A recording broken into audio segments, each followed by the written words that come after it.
I was very joyful this நிறைய பணம் சம்பாதிச்சிட்டேன். I had been earning money like anything. ஊழியத்துக்கு போனா பணம் கிடைக்காது. If I go to the ministry I will never get money. நான் யார்கிட்ட போய் காணிக்கையும் கேட்க முடியாது. I cannot go and ask tithe to எனக்கு anybody. கொடுங்கன்னு ஒரு ஊழியக்காரன் கேட்டா ஜனங்க மதிக்க மாட்டாங்க. I cannot go and ask offering to anyone. ஆகவே நான் எப்படி பிழைக்க போறேன்? How am I going to live? நான் எப்படி சாப்பிட போறேன்? How am I going to eat? நான் எப்படி என் பிள்ளைகளை வளர்க்க போறேன்? How am I going to grow my children? எப்படி என் பிள்ளைகளை நான் படிக்க வைப்பேன்? How can I give எப்படி நான் education? அவங்களுக்கு பணம் இல்லாம கல்யாணம் பண்ணி வைப்பேன்?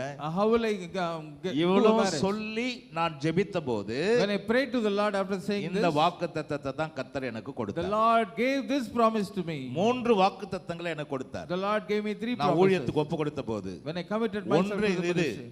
இரண்டாவது ஏசாயா 61:7. Isaiah 61:7. உங்கள் வெட்கத்திற்கு பதிலாக இரட்டிப்பான நன்மை பலன் வரும் என்று I சொல்லி. will give you double folded. மூன்றாவது வசனம் தான் இதோ உனக்கு முன்பாக திறந்த வாசலை வைத்திருக்கிறேன் ஒருவனும் அதை பூட்ட